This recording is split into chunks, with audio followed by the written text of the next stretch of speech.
82 को पहिलो उदाएको घामले है साथीहरू, जिन्दगीको पहिलो, अब यो सालको जिन्दगीको पहिलो घाममा, पहिलो दिनको पहिलो घाममा सबैलाई शुभकामना। हेमराजीसँग एउटा प्रमिस गर्नु पर्यो। अर्को हात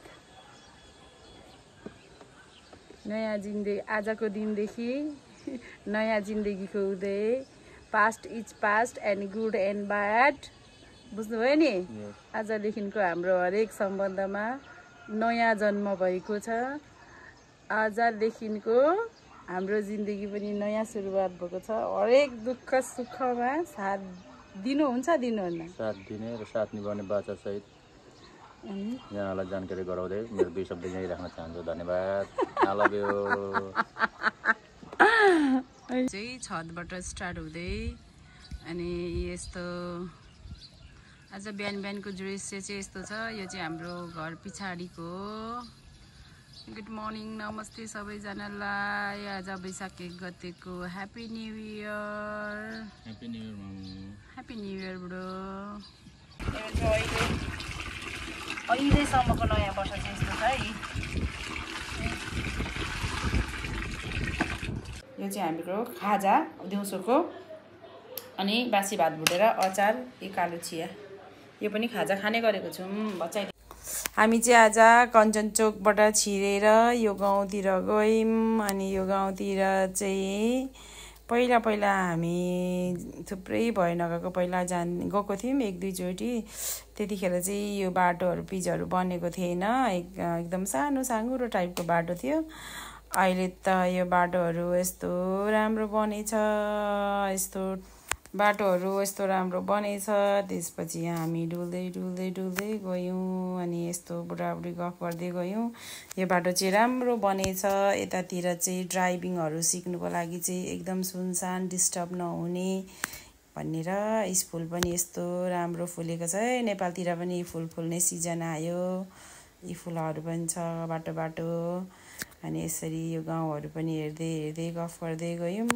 यता चाहिँ शान्त, कति मजाको गाउँ रहेछ के, सुनसान शान्त वातावरण। अनि यतातिर चाहिँ रोडहरू पनि राम्रो, रमाइलो लाग्यो। अनि डुल्दै गएर यसरी बच्चाबच्चीहरू पनि सँग गफ गऱ्यौँ।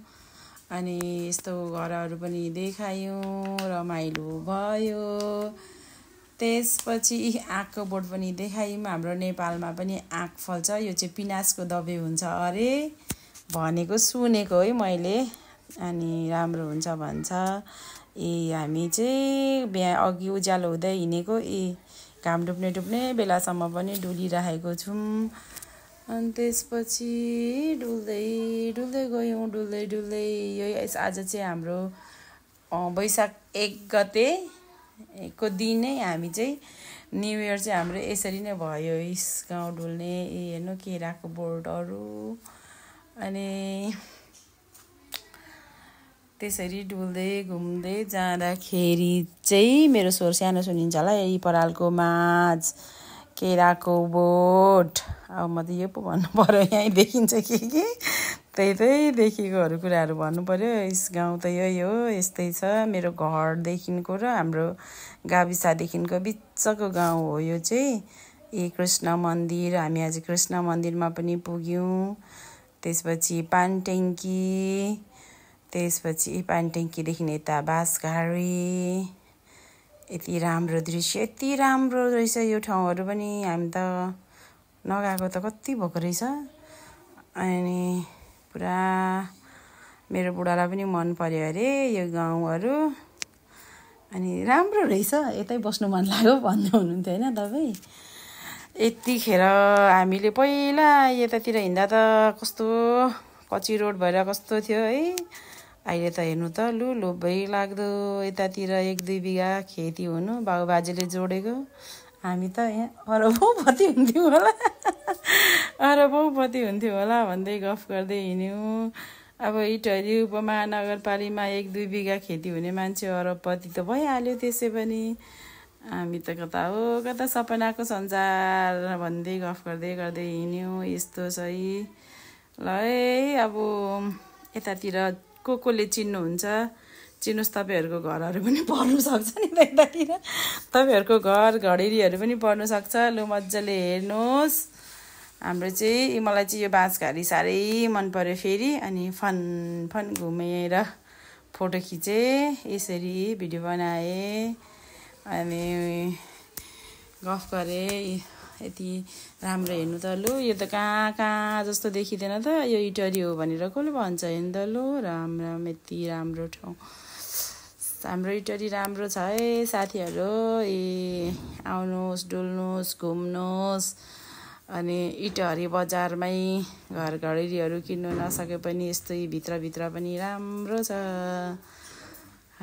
समतल छ अब पानी चाहिँ जमिन्छ फेरि यतातिर बर्खामा अनि मच्चेट र पानी चाहिँ धेरै हुन्छ तर पनि अब यो सिजनको पानी त हो बगेर गइहाल्छ तर अहिले त धेरै रोकथामहरू गरेको छ कलपटहरू बनाएको छ पुरै ड्रेनहरू पैनीहरू निकालेर पोरपोरारको जति त त्यति जमिँदैन होला अहिले अनि त्यस्तै हामी हिँड्दै काभ्रेबाटिका पुग्यौँ है त्यसपछि कञ्चनचोकदेखि छिरेको मान्छे हामी काभ्रेबाटिका पुगेर गफ गर्दै त्यसपछि काभ्रेबाटिकाको पनि अलिअलि दृश्यहरू खिच्यौँ अनि यस्तो राम्रो छ काभ्रेबाटिकासम्मको बाटोहरू देख्नुभयो होला अनि हामी हिँडेदेखिको बाटो पिछै है काभ्रेबाटिकासम्म पिछे अझै हामी काभ्रेबाटिकाको यो कम्पाउन्डदेखि पनि उतै जाँदैछौँ अब चाहिँ हामी यताबाट हिँड्दै अब काभ्रेबाटिकाबाट घुमेर घरतिर आउने विचार गर्दैछौँ हामी कम्तीमा पनि 1.5 घन्टा धेरै हिँड्यौँ होला हौ हामी 1.5 घन्टा धेरै हिँड्यौँ 2 घन्टा हिँड्यौँ हो 2 घन्टा नै हिँड्यौँ होला अनि यो काभ्रेबाटिकाको नजिकको फुटसल भन्दो रहेछ नि त है बास्केटबल भलिबल के बलहरू खेल्ने ठाउँलाई फुटसल अरे हामी त गाउँमा ड्याङ्की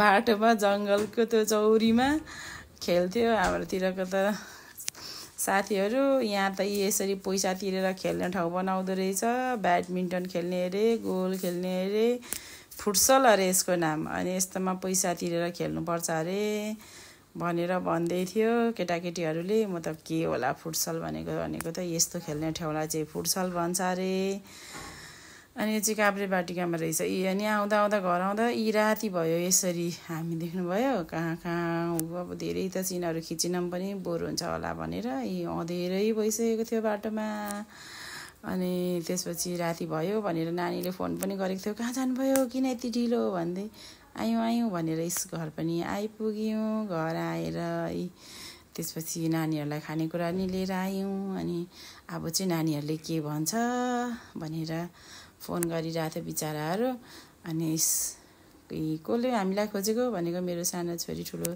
सानो छोरा मैले खोजेको भन्दै भन्यो बल्ल तल्ल घर आइपुग्यौँ अनि बेलुकाको खानाको लागि चाहिँ हामीले न्यू इयरको दिन राति चाहिँ अब खिर बनाएर खाने भनेर दुधहरू लिएर आएको थियौँ अनि दुधहरू तताउन थाल्यौँ अब 8 बजिसकेको थियो नि त है घर आउँदा नै राति भइसकेको थियो अनि हतार खिर सिर बनाएर नानीहरूलाई लु के खाने भनेको खिर खाने भनेर बिहानै भनेको थियो अनि हतार खिरको लागि सामानहरू रेडी गरेर खिर बनाएर त्यसपछि यसरी खुवाएर खिर खाएर नानीहरूले अनि खुसी हुँदै लु मिठो भयो मम्मी थ्याङ्क यू भन्यो मेरो यो 2टा नानीहरू चाहिँ मेरो कन्टेन्ट क्रिएटर हो अरू चाहिँ पुरै पब्लिक नगर्नु मेरो फेस नदेखाउनु भन्छ यो 2टा नानी चाहिँ केही भन्दैन मेरो बिचरा यिनीहरू ज्ञानी छ ल आजको चाहिँ हाम्रो दिन यसरी नै बित्यो गुड नाइट बाई बाई